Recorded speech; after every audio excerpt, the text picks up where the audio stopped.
Sous les feuillages de ces forêts vivent des quantités insoupçonnées de petits animaux.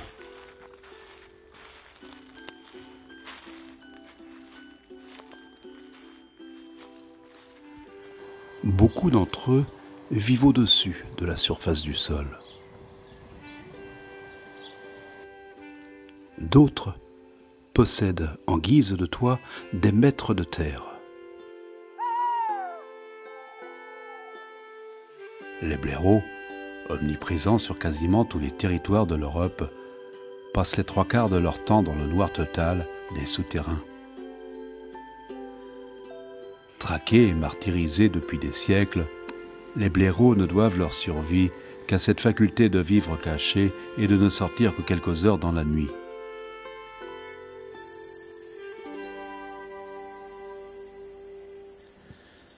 Dans un petit écrin de chênes, de hêtres et de houx, quelque part en Anjou, non loin de la Loire à la lisière d'un bois ordinaire, se dresse le décor d'une vie sauvage non moins ordinaire.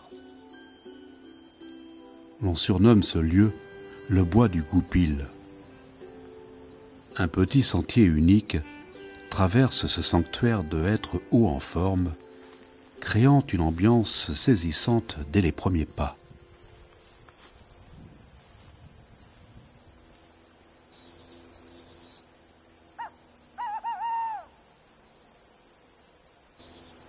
« 6 heures du matin, le soleil se lève, les mustélidés se couchent.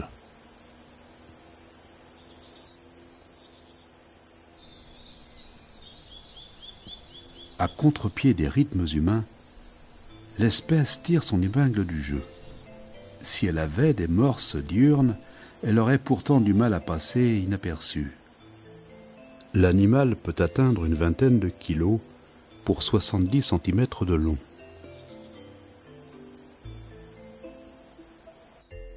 Pour que les blaireaux puissent construire des galeries, il faut un terrain accidenté fait de buttes et de cuvettes, avec des pentes pour rejeter la terre. La présence de racines est aussi nécessaire pour consolider les accès.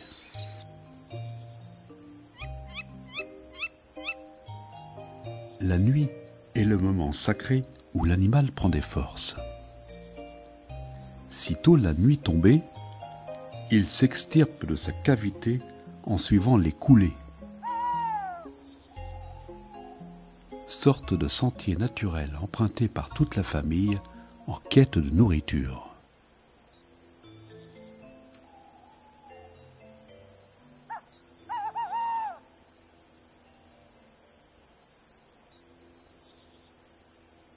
Le blaireau est omnivore. Il consomme essentiellement des insectes, des chenilles, des bulbes, des feuilles et des herbes. Plutôt carnivore au printemps, il devient végétarien à la fin de l'été et en automne. L'animal passe environ 10 heures par nuit à se nourrir.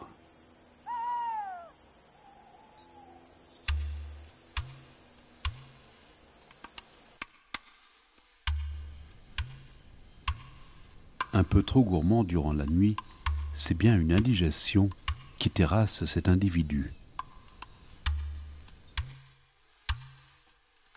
Les adultes passent beaucoup de temps à l'entretien régulier de l'intérieur et de la gueule du terrier, en maintenant accessible l'entrée de celui-ci.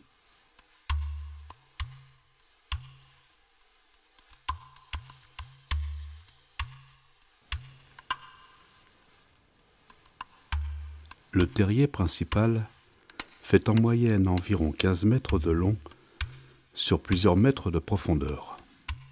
Il est pourvu de 3 à 6 entrées. Finalement, la vie des fouisseurs est des plus monotones.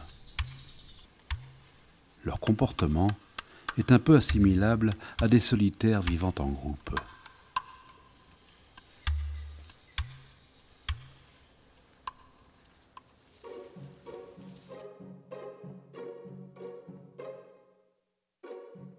Le bois du Goupil est délimité dans sa partie nord par de grandes terres cultivées de céréales. La rotation annuelle des cultures, organisée par les paysans, transforme le paysage toutes les 4 saisons. Les animaux résidents doivent adapter leur territoire en permanence avec le rythme du changement des cultures agricoles. Lorsque vient la période de la fauche des blés, les familles de mustélidés sont directement menacées. Le rapport de l'espèce à l'homme a toujours été des plus délicats. Toujours considéré comme un nuisible, le blaireau a payé et paye toujours un lourd tribut au prétexte de cette qualification, décidée par l'homme.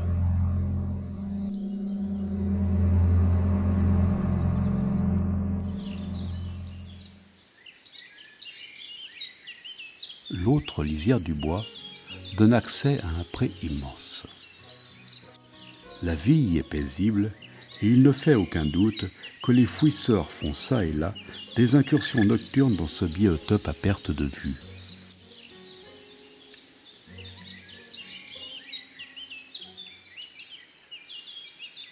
Le pré est une réserve alimentaire inépuisable.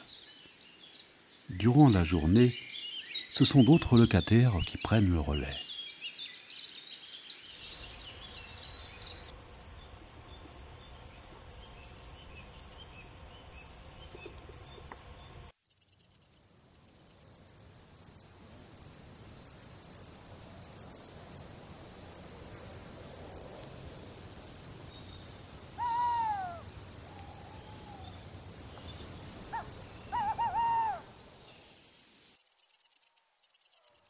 À l'assaut des champs. C'est une nuit douce et sèche qui s'annonce.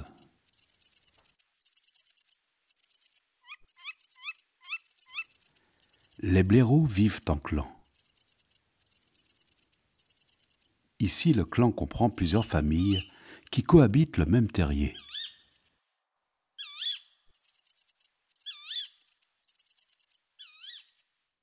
Au carillon de la nuit tombée, simultanément, les gueules de terrier se mettent à déverser des mustélidés comme s'il en pleuvait.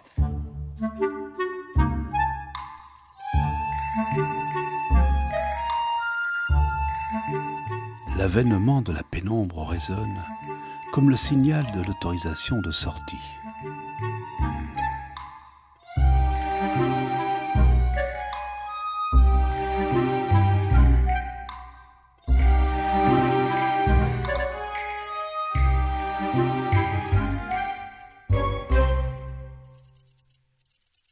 Grâce à un œil électronique installé discrètement, il est possible de rendre compte des rituels nocturnes.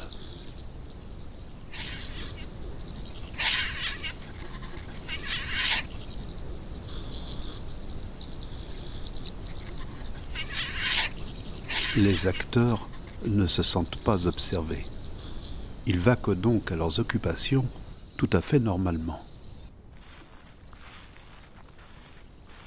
Et grâce au piège infrarouge, il a été possible de mesurer le temps que mettait l'animal à évacuer les kilos de terre encombrant le terrier.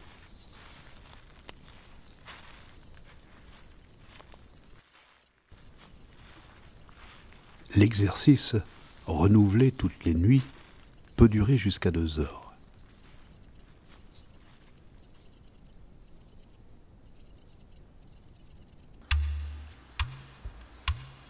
À quelques kilomètres du bois du Goupil, un autre site est habité également par une famille de blaireaux.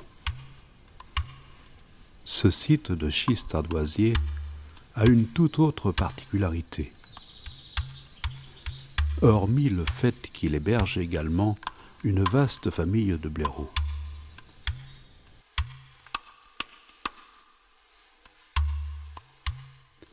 Une famille de renards cohabite le terrier principal.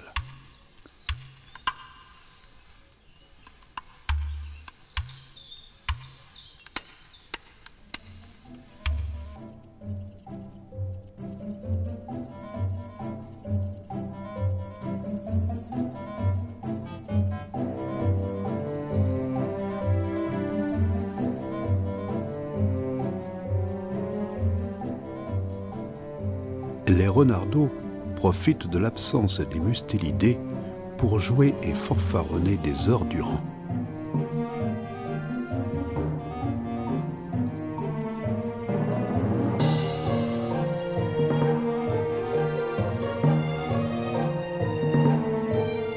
Où sont donc leurs géniteurs?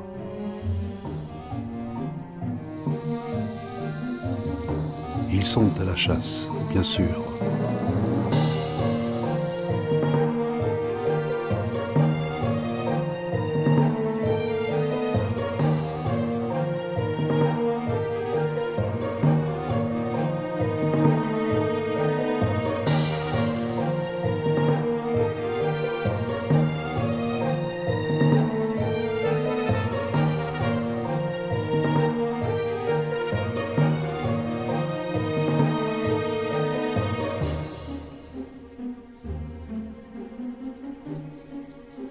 Ce rituel durera plus de 3 semaines au total. Qui aurait pu penser qu'une telle tolérance puisse s'installer entre deux espèces somme toute bien différentes?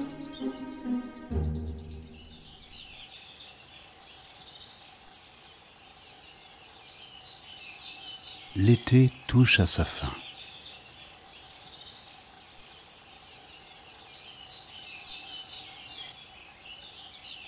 Les sorties des blaireaux commencent à se raréfier.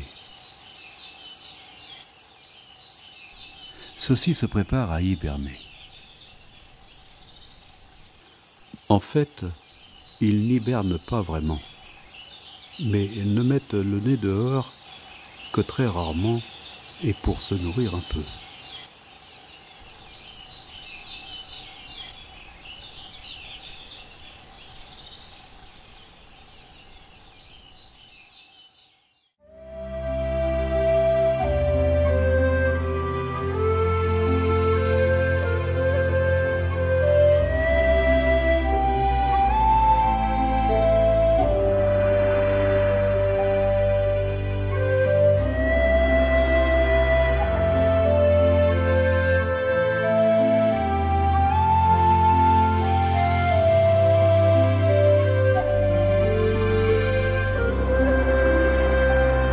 La saison aux nuits les plus courtes sonne son glas.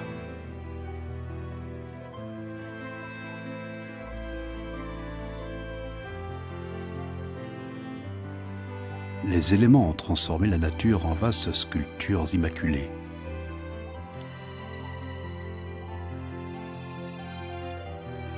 En surface, les végétaux sont pétrifiés.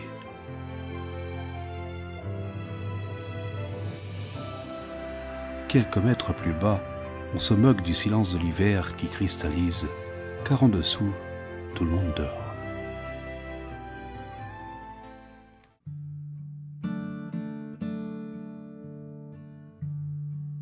Mars semble vouloir sonner le rassemblement, mais le brouillard joue les troubles fêtes. Les prémices du printemps sont mises à mal.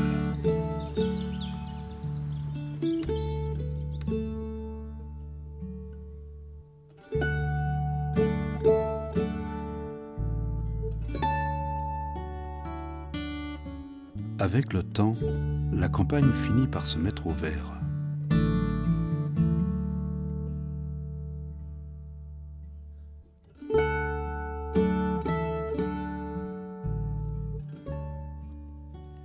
Dès le mois de février, les géniteurs doivent assurer leur mission de procréation.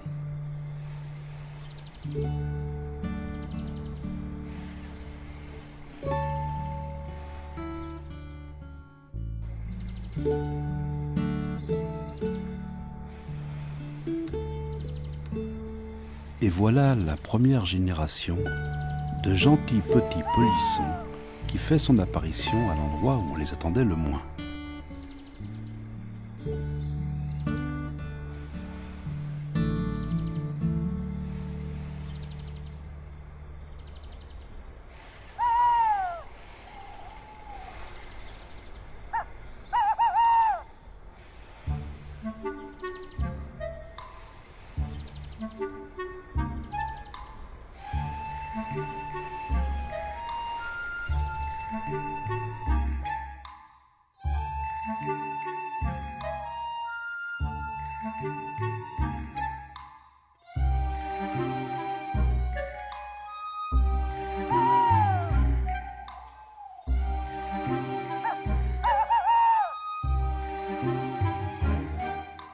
Leur insouciance est telle qu'ils ne font même pas la différence entre la lumière artificielle et la lumière du jour.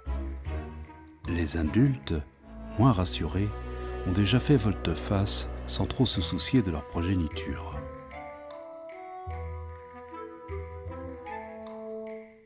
Les adultes sont beaucoup plus méfiants que les petits, car, hormis l'homme, les prédateurs ne manquent pas.